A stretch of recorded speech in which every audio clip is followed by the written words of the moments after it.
O nosso capítulo de hoje é o capítulo 10. Chegamos aí no último capítulo da segunda parte desse livro maravilhoso que nós estamos estudando lá desde o mês de dezembro, né? Nós estamos estudando ele. E eu quero agradecer a vocês por estarem comigo. Estamos chegando na reta final, faltam apenas 5 capítulos para a gente encerrar. Então, sejam todas bem-vindas a essa aula de número 10. Lembrando que essa aula, diferente de todas as outras, nós vamos fazer de 2 partes.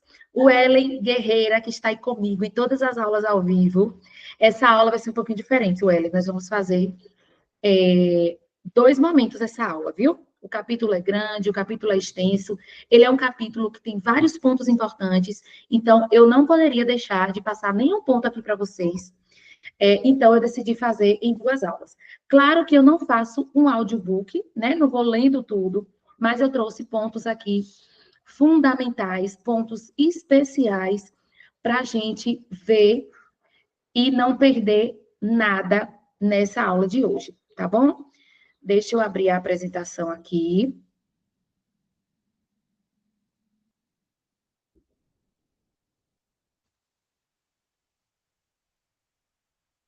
Quando eu me dei conta, já estava, acho que no 20º slide, algo assim.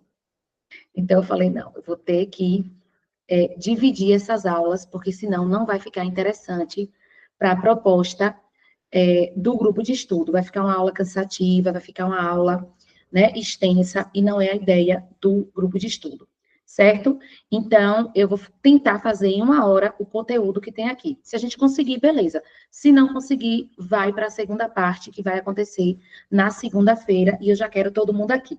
Lembrando que quem participar dos 2 momentos vai ganhar aí uma intervenção, né? Uma proposta de prevenção, na verdade, que a gente vai ofertar esse serviço para as escolas, certo? Então, vamos lá. O capítulo 10 é intervenções preventivas na infância e na adolescência para os transtornos alimentares. Gente, isso aqui é muito, muito, muito, muito pouco explorado, né? Se a gente for pensar que os transtornos alimentares ainda é algo muito novo, ainda é algo muito recente. Quando se fala voltado para a infância e adolescência, é ainda mais, né? Então a gente vai desmembrar, a gente vai desvendar um novo mundo aqui juntas, tá? Nós vamos hoje conhecer uma possibilidade de trabalho muito boa nas escolas, né?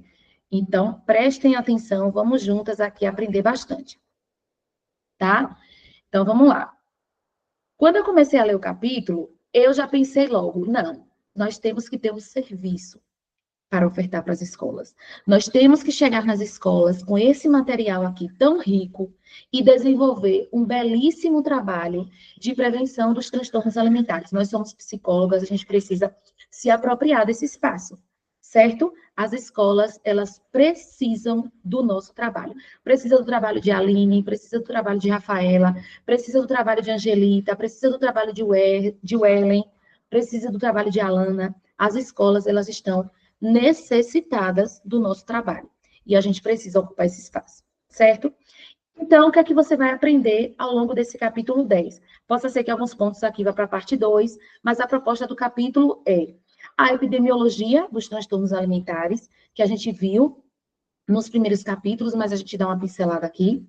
As características psicológicas do comportamento alimentar, muito importante a gente ter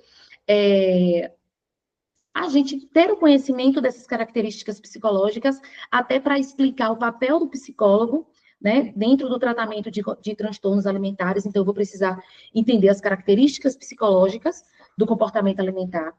Nós vamos aprender também as dificuldades no desenvolvimento e diagnóstico dos transtornos alimentares, o status da abordagem preventiva nos transtornos alimentares, o que é que nós temos de disponível para a prevenção dos transtornos alimentares, nós vamos aprender também. Vamos aprender características gerais dos transtornos alimentares na construção da prevenção. Nós vamos entender os fatores de risco centrais. Nós vamos entender as características de risco para o desenvolvimento desses transtornos alimentares, tá? Nós vamos aprender o comportamento alimentar nos indivíduos, uma ajuda da psicologia evolucionista e comportamental. Eu acredito que essa parte vai ser na segunda aula. Nós vamos trabalhar o problema dos pais. A gente vai entender como essa relação parental ela vai impactar nesses transtornos alimentares. A escola como local para prevenção e promoção de saúde, essa é a proposta, que a gente vá para a escola oferecer esse serviço, que a gente vá para a escola fazer essas orientações parentais e também trabalhar com os professores, que é peça fundamental nessa prevenção. Problemas da adolescência que ativam os transtornos alimentares, nós vamos também aprender, e nós vamos aprender aqui o professor como modelo, né? O professor, que ele é um agente tão importante no desenvolvimento de crianças e adolescentes. A gente vai trazer esse professor aqui como um modelo que a gente pode utilizar dentro desse trabalho de prevenção dos transtornos alimentares.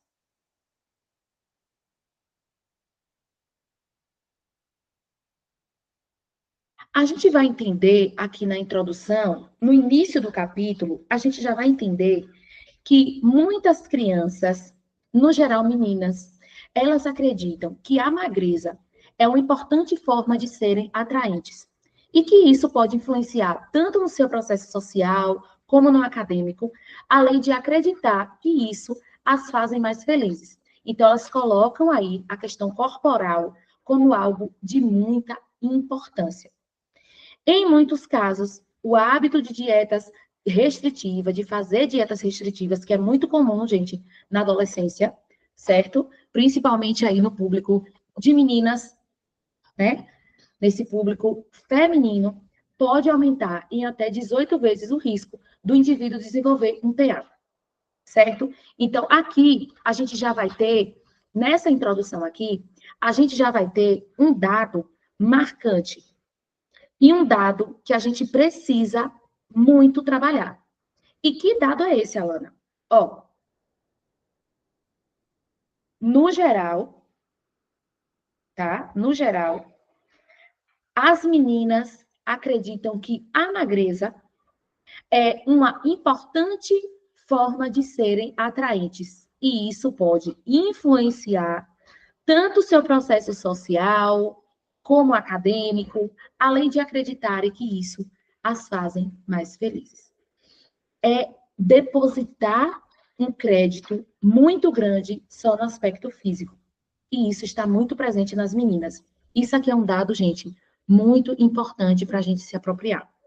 Para a gente começar a trabalhar, para a gente começar o nosso trabalho de intervenção, de prevenção, na verdade, ter esse dado aqui é muito importante. Porque a gente vai abrir os olhos para a questão das meninas, a gente vai olhar mais de perto a questão das meninas, e nós vamos olhar também para o hábito de fazer dietas restritivas.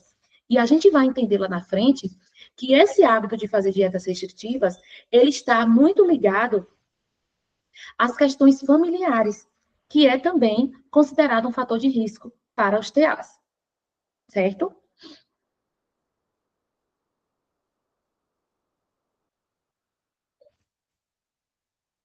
Ok. A prevalência de transtornos alimentares na população geral ao longo da vida é de 0,6% para anorexia nervosa e 1% para bulimia nervosa, e 2,8% para transtornos de compulsão alimentar periódica, sendo todos eles mais comuns em mulheres. Eu falei para vocês que essa questão da epidemiologia, ela está nos primeiros capítulos que a gente viu desse livro, né? Na primeira parte, a parte introdutória do capítulo, ele traz bastante detalhes sobre a epidemiologia, e vocês podem rever as aulas que está disponível no YouTube, certo? Então, você pode rever um pouquinho dessas aulas que falam da epidemiologia. Mas aqui eu trouxe a prevalência só para a gente ter uma linha de raciocínio desse capítulo sobre prevenção. Aqui, nós vamos ver um pouquinho as características do comportamento alimentar. Alana, eu não sei ainda o que é comportamento alimentar. Eu comecei a trabalhar com comportamento alimentar, eu comecei a trabalhar com obesidade e emagrecimento, né? Eu comecei aí a trabalhar com esse público, mas eu quero entender um pouco mais das características desses pacientes que têm o transtorno alimentar. Então, é parte fundamental a gente entender as características psicológicas, Por quê? Essas características psicológicas, elas são as características que a gente mais vai trabalhar e que a gente precisa identificar desde a anamnese, desde a formulação de caso, desde o plano de tratamento, a gente já precisa se apropriar dessas características psicológicas do comportamento alimentar. Quais são essas características? Dificuldade com a imagem corporal, internalização da magreza como modelo de sucesso, lembra que eu trouxe para vocês na introdução? O conhecimento deficitário sobre nutrição. São pessoas que têm pouco conhecimento, né, sobre nutrição, sabem mais de regras pontuais ou soltas, assim, mas é pouco conhecimento sobre nutrição. O uso inapropriado de atividade física e de conceitos de saúde. Prejuízo no desenvolvimento corporal, problemas de autoestima e desenvolvimento de habilidades inapropriadas para controlar emoções negativas, certo? E aí, depois de conhecer essas características psicológicas do comportamento alimentar, a gente vai entender quais são as dificuldades no desenvolvimento e diagnóstico dos transtornos alimentares. Qual é o desafio que nós vamos encontrar para diagnosticar esses pacientes, tá? E também a gente vai entender como é que funciona o desenvolvimento desses transtornos alimentares na infância e na adolescência. Os transtornos alimentares, né? Essa questão de transtorno alimentar ocorre num padrão familiar específico. As figuras paternas são importantes desencadeadoras de estresse e têm comportamentos inadequados quanto à comida e o alimentar-se, né? Um exemplo aí são os pais ortoréxicos. E outra coisa, viu, gente, que eu estava lendo esse capítulo e pensando. Geralmente, quando tem pais obesos, a criança também é obesa, né? É difícil você ver um pai obeso, um pai ou mãe obesos e o filho magro. É muito difícil. Por quê? Isso está relacionado a esse desenvolvimento, né? A gente sabe que a obesidade ela não é um transtorno alimentar, mas a obesidade é uma doença, e a gente percebe o quanto esse ambiente influencia, tá? O quanto esse comportamento e quanto essas figuras paternas influenciam nesse comportamento alimentar, né? Até porque a mesma comida ali da família é a comida ofertada para a criança.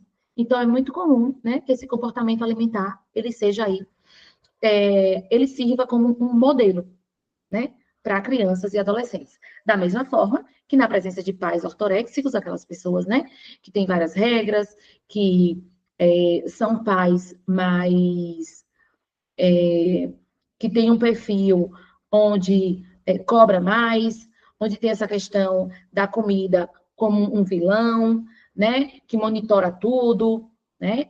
E isso também vai influenciar no comportamento alimentar da criança. Então, a gente precisa ficar atento a essa dificuldade no desenvolvimento e diagnóstico dos transtornos alimentares, certo? Ok. Tá tendo um delayzinho aqui, né? Quando eu vou, quando eu vou mudar de slide, mas a gente se ajeita por aqui. Outra característica também, outra dificuldade também nesse desenvolvimento é as características de psicoticismo, né? Alteração de valores comuns para partilhar a realidade, seus pensamentos e sentimentos, que interferem em muito sobre a realidade, né? Essas características estão presentes principalmente na anorexia, né? Onde dificulta muito a observação do desenvolvimento do transtorno pelo comportamento de esquiva do paciente.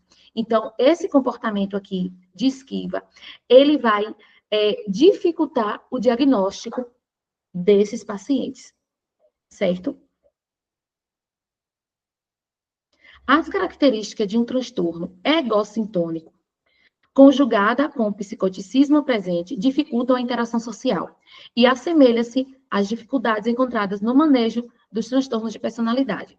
Gente, egossintônico, né, para quem não sabe, é aquela característica do transtorno onde o paciente acredita que é um jeito dele, né? Ele não vê aquilo como um problema, ele vê aquilo como um traço da personalidade dele. tá? Então, aqui é também uma das dificuldades nessa questão do desenvolvimento e diagnóstico dos transtornos alimentares, certo? E aí a gente vai entender como é que tá esses estudos em relação aos transtornos alimentares? Como é que está o desenvolvimento, né? Das abordagens preventivas, de como a gente vai fazer em cada caso, como é que a gente pode intervir, por onde a gente pode começar. Então, como é que está essa questão de prevenção dos transtornos alimentares?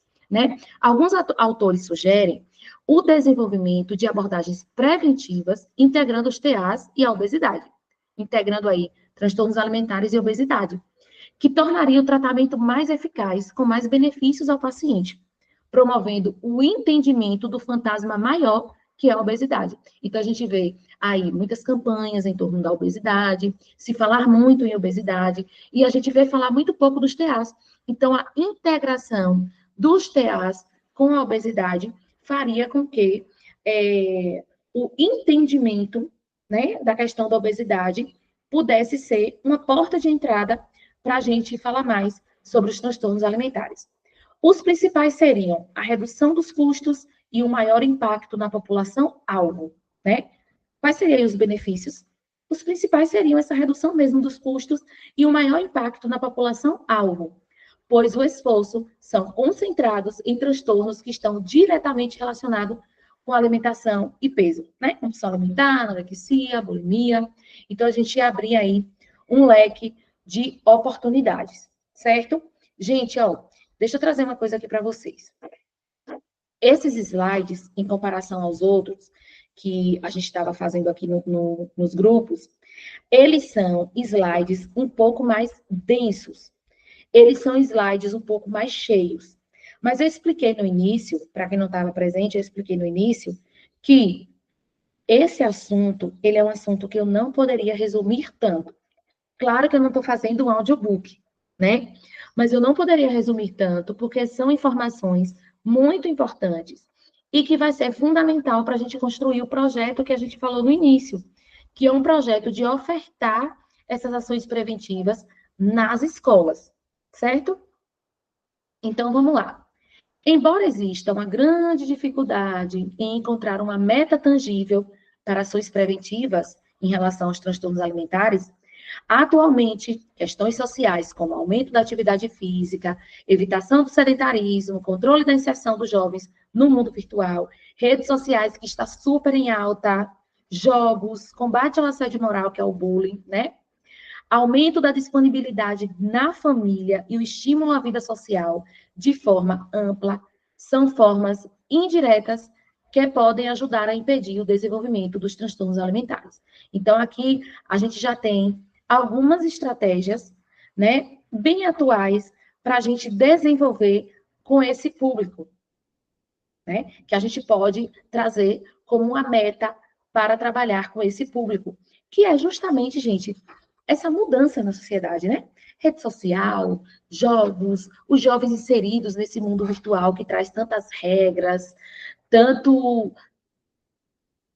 tantas regras de como tem que ser as coisas, né? Tanta regra simples para questões complexas. Então, a gente precisa se apropriar mais dessas questões para a gente poder trabalhar, né? E aí, a gente vai trazer aqui algo bem bacana que a gente já viu em diversas aulas aqui, né? Que é a questão da entrevista motivacional, de aspectos da entrevista motivacional. Veja que aqui ele vai trazer a correlação entre risco de desistência do tratamento e a fase do processo de mudança segundo o modelo de Prochaska, né? Então, o que é que a gente vai aprender aqui? A gente vai aprender sobre os riscos de desistência e o processo de mudança. A gente já viu essa escala aqui, só que de outra forma, numa outra configuração, em outras aulas aqui do GE, tá? E por que ela aparece tanto? Porque essa escala, né, essa entrevista motivacional, essas fases do processo de mudança, ela está totalmente ligada a essas fases aqui, a essas fases do processo de mudança, que é a pré-contemplação, contemplação, preparação, ação e manutenção. Só que lá atrás, quando a gente estudou outras estratégias de intervenção, o que era que a gente estava aprendendo? Nós estávamos aprendendo lá alguns processos de mudança para outras estratégias. E aqui, nós estamos aprendendo estratégias de intervenção para a prevenção, tá? E aqui a gente vai ver também os riscos de desistência do tratamento. E isso vai ser muito importante se a gente quiser falar mais sobre isso dentro do processo de prevenção, tá? Eu trouxe aqui algumas fases para vocês, que é a fase de pré-contemplação, e uma das principais características dessa fase é o indivíduo nessa fase, ele não pode mudar, tá? Aqui tem também técnicas apropriadas e baseadas em evidência que você vai utilizar dentro dessa fase de pré-contemplação, né? E ele vai trazer o risco de desistência nessa fase. Que esse risco de desistência é muito alto, certo? Na segunda fase, que é a fase de contemplação, é uma fase em que o indivíduo, ele não quer mudar. Aqui também, o próprio autor, ele traz as técnicas apropriadas para esse momento, tá? Que você vai trabalhar com o seu paciente nesse momento. E o risco de desistência, ele passa de muito alto para alto. Então, a gente já tem uma base um pouco melhor aí. Na fase de preparação, é a fase que o indivíduo não sabe como ou o que mudar. Nessa fase, nós também temos técnicas apropriadas e baseadas em evidência para trabalhar com esse paciente, mas o risco dele desistir do tratamento ainda é alto, certo? Na fase da ação, é uma fase onde o indivíduo ele já está operacionalizando algumas mudanças, certo? Mas nós temos também estratégias para trabalhar com esses indivíduos nessa fase, e a desistência, nesse momento do tratamento, ela já passa a ser baixa, de alta para baixa, tá? Na fase de manutenção, que é uma das fases que eu mais gosto, é onde o indivíduo já está melhorando, onde o indivíduo ele já está obtendo as mudanças, é nessa fase que ele já está emagrecendo, já está mantendo os ganhos do emagrecimento, né? Se for outra estratégia, a gente vai entender outras estratégias. Eu estou trazendo o emagrecimento, não que ele seja um transtorno alimentar, mas que a gente vai trabalhar também com essa ferramenta. Nessa fase, ele também traz aí técnicas e estratégias baseadas em evidência para a gente trabalhar com o paciente, e o risco de desistência também é baixo. Na fase de prevenção, recaída e pós-tratamento, é uma fase onde o indivíduo está ajustando a mudança, revendo as falhas do processo. Nós temos também técnicas para trabalhar nessa fase, e o risco de desistência, ele é moderado nessa fase, né? Até pela questão dos ganhos e tudo mais, o paciente já fica ali, né? Entra ali no moderado essa fase em relação a desistir do tratamento, certo? Na fase de pré-contemplação, que é uma fase onde tem aí um risco altíssimo do indivíduo ele não fazer o tratamento, dele desistir, dele não continuar, existem algumas características importantes. E por que eu quis trazer essas características aqui para vocês? Porque às vezes a gente pega o paciente e as meninas trazem muito isso na supervisão. Alana, o paciente desistiu, o paciente ele veio 2, 3 sessões e parou, interrompeu. E muitas vezes a gente se cobra. A gente se cobra porque a gente acredita que não é uma psicóloga tão boa assim. A gente acredita que foi porque a gente falhou. Ou muitas vezes o paciente ele está aqui, ó, nessa fase de pré-contemplação. E eu quis trazer essas características aqui da pré-contemplação para a gente entender o que a gente pode fazer com esses pacientes, tá? Entender o que fazer, não. A gente vai conhecer essas características, tá bom? Então, vamos lá. O paciente que ele está na fase de pré-contemplação é o paciente que ele não está consciente ou não está informado que os problemas dele existem. Até podem saber que tem problema, mas não relaciona com seus comportamentos, pensamentos, sentimentos e suas responsabilidades pelo problema. Na criança, pode ser uma característica do desenvolvimento não ter consciência. Aí a gente precisa ficar atento. Não existe nenhuma intenção para mudar no futuro possível. Os outros veem um problema, mas a pessoa, né, não enxerga. Usualmente não procuram ajuda. Usualmente procuram ajuda por insistência forçada dos outros. O conselheiro não deve concordar com a procura forçada, né? Isso aqui vai um alerta. Eu sempre pergunto, se a pessoa, ela quer o tratamento. Se o paciente, ele está aberto ao tratamento. Porque se ele não tiver, não vai ajudar, tá? Então, é preciso saber administrar essa dificuldade sem perder a oportunidade, mostrando empatia pela situação. Mas é muito importante que a pessoa, ela queira o acompanhamento, certo? É muito importante que a pessoa, ela esteja disposta. Porque já é um tratamento desafiador quando o paciente, ele vem por livre e espontânea vontade. Imagina quando o paciente não quer. É muito desafiador, certo? Vamos ver aqui. Vamos continuar. Tá tendo um atrasozinho no vídeo para poder mudar aqui. E aí a gente. Deixa eu ver, parece que travou. Travou para vocês? Me contem aqui no chat, por favor, se travou para vocês.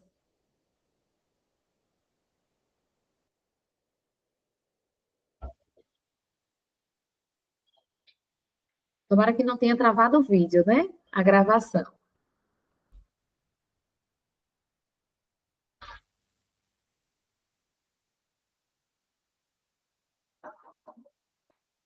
Vamos ver aqui.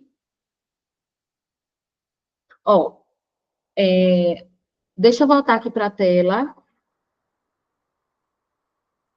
para ver se a gente, se tá tudo ok, porque para mim tinha travado aqui. Vocês podem me falar no chat, meninas, se para vocês estão tudo ok?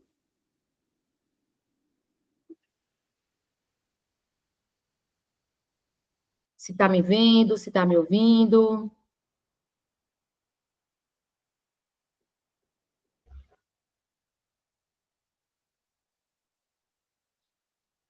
Vou aguardar um feedback de vocês.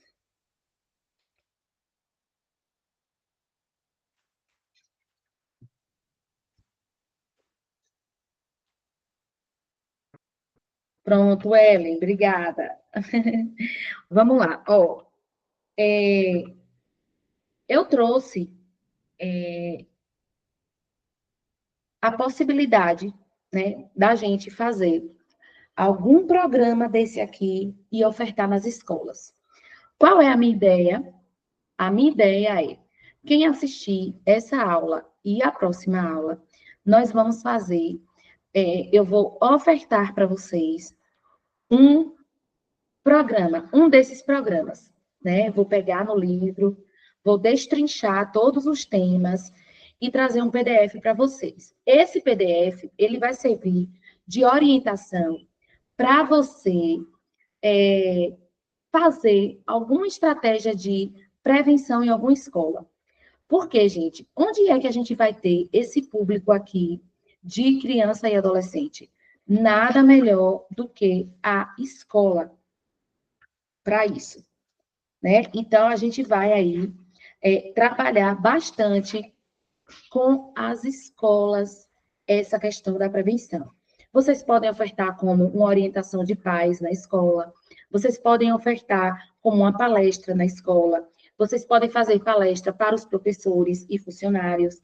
Então, assim, a gente vai pegar, eu vou pegar um desses 14 programas e nós vamos, e vou passar para vocês. Claro, quem tiver frequência, né, aqui nas aulas, para que vocês possam ofertar esse serviço em alguma escola. E aí vocês que vão decidir se vocês vão cobrar, se vocês vão fazer de forma gratuita, fica a critério de vocês, tá? A nossa próxima aula, ela será na próxima segunda-feira, que é a finalização desse capítulo, tá? Deixa eu tentar parar aqui o compartilhamento.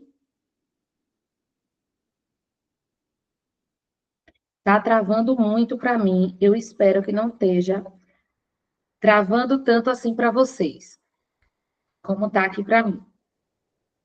Deixa eu parar o compartilhamento.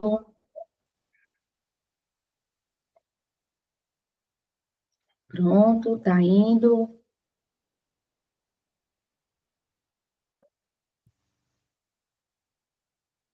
Vamos ver aqui se eu consigo parar o compartilhamento.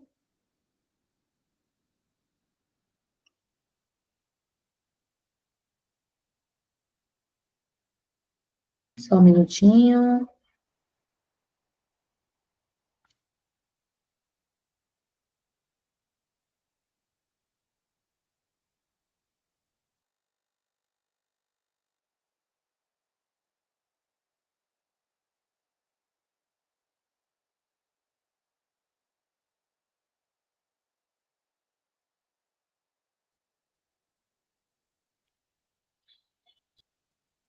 Eu queria tentar parar a gravação, porque aí melhoraria bastante, né?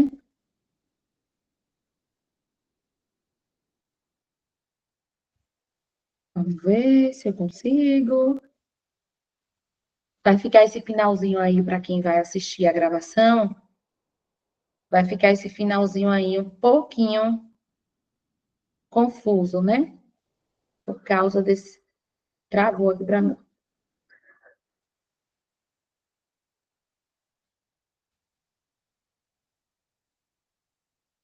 Vamos ver se eu consigo.